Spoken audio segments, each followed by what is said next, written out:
So the question on everyone's mind right now is, will we see any change, any momentum from 2024 to 2025? Will we see an actual crash of the Boston housing market? And here's what I'm gonna say. A lot of people have been focusing on what happened in the election. There's still some stress around all of that. But I was actually really surprised to see that October, we saw existing home sales increase. And that's something that we haven't really seen in October for over 3 years, pretty much since July of 2021. Today, we're talking about something big, something that's actually going to change the foundation of Massachusetts real estate in 2025. And whether you're buying or selling, or you just want to stay put or relocating to this area, this is a video you cannot afford to miss.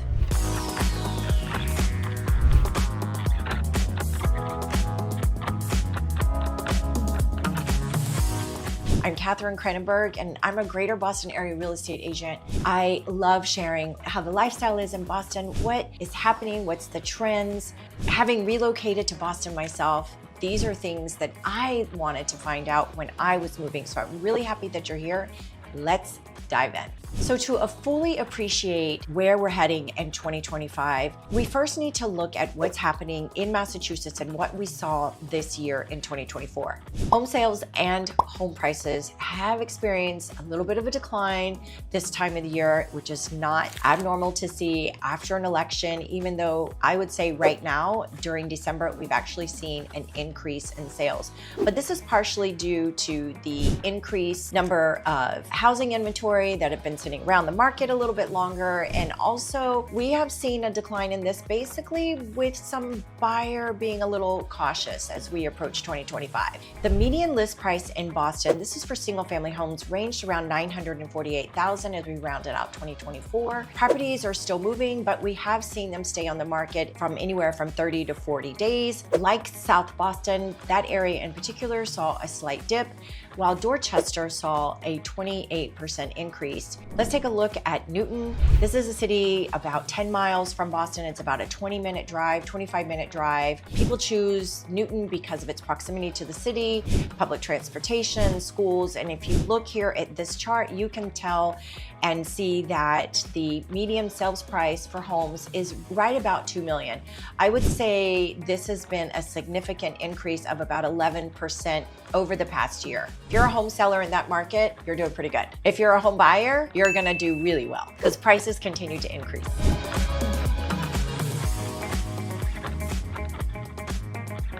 So what's changing in 2025? Well, not to oversimplify it, but we've got to look at 2024 and we're looking at the price corrections that are happening right now, which are affecting 2025. And basically, prices drop when demand is met. And so right now we're seeing that excessive demand for homes in several of the property markets. There's also simply just not enough inventory for buyers. Home construction, we've seen a lot of new development, a lot of new homes being built, but still we are very much in a supply shortage, a supply need. While these are factors, I do not see Boston's housing market going to crash in 2025. So what are some positive factors we're going to see in the housing market in 2025? One of the biggest shifts we're going to see is, according to Lawrence Yoon, who's the chief economist for the National Association of Realtors, he says we're going to see interest rates stable and hover around 6%. This is a welcome sign for buyers who have been sitting on the sidelines, who have been grappling with the higher interest rates pretty much most of 2024. And while these are factors to consider, I do not see the Boston housing market crashing in 2025. I think it's a crucial note to say that that is not going to happen. Zillow predicts 2.6 increase in home values in 2025. So as we move into 2025, will interest rates go down? We definitely saw some relief in 2024. The beginning of September, we saw that interest rates were around 6%, and then it kind of went back up again. Why did this happen? Well, when the Federal Reserve indicates that interest rates are going to go down, this correlates or sometimes doesn't correlate with changes and decreases in mortgage rates. In this particular case, mortgage rates actually surprisingly went up when interest rates went down. So what are one of the biggest shifts we're actually going to see in 2025? According to Lawrence Yun, is we're going to see a more stable interest rate. We're going to be hovering at around 6% according to this chart. This is a relief for many buyers who have been sitting on the sidelines or grumbling and waiting for this welcoming change. The other thing we're going to continue to see in Massachusetts is the MBTA compliance law, which took in effect last year. It's actually affecting all of Massachusetts, and in this meeting on November 12th, the Boston Housing Report Card was delivered. In this particular meeting, it talked about the effect of the MBTA. Particularly, there were 35 municipalities that reported a median price of $1 million, and notably, towns like Wellesley, Weston, Cambridge, Newton, and Brookline have all surpassed $2 million in terms of median sales price. So what does this Boston Housing Report Card have to do with the MBTA? Well, there is a need for housing. And so this law basically says if you own a home where you can add an additional dwelling, or offering storefronts, main streets to add additional housing, perhaps above their potential commercial shops, that is creating a need to meet the demand for the housing shortages. Another thing that came out of this November 12th Boston University report, which basically says that there's a significant amount of land, public land, vacant or underused land that can be used for affordable housing.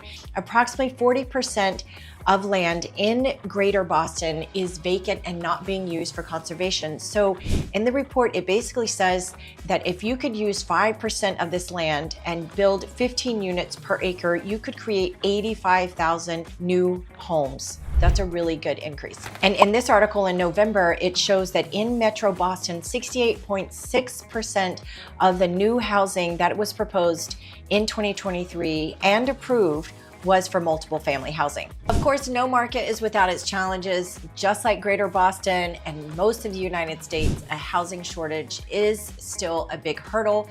Buyers are finding it tough to secure a home within their budget, especially in popular neighborhoods like close-in neighborhoods in Boston and areas that have really good schools, and living and commuting closer to your work in Boston. Then there's the wild card, which is the economic uncertainty. Obviously, we're going to see some federal changes in 2025 due to the election, which will have a direct impact on both home buying and home selling, both supply and demand. When I relocated to Boston myself, it was a different, much more competitive market than it is now. As I said before, we are seeing longer days on market.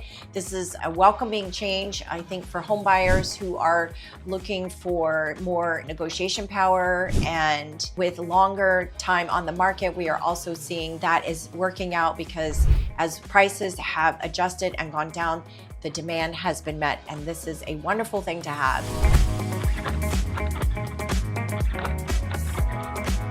Look at the Boston housing supply overall. We have seen an increase in Boston housing supply. We've seen a 23% increase in September, both for single family homes, and a 23.5% increase for condos, reaching 2,290 units in September as of 2024. In my opinion, this is a healthy and balanced market and increases opportunities for a long-term sustainable solution to Boston's housing needs. Having relocated myself to the Boston area, I know it can be daunting, so I hope what we've shared with you today is helpful. I'm Katherine Kranenburg, a Greater Boston real estate agent. I'd love to be your realtor of choice. You can hit the relocation guide. It is a free download for you.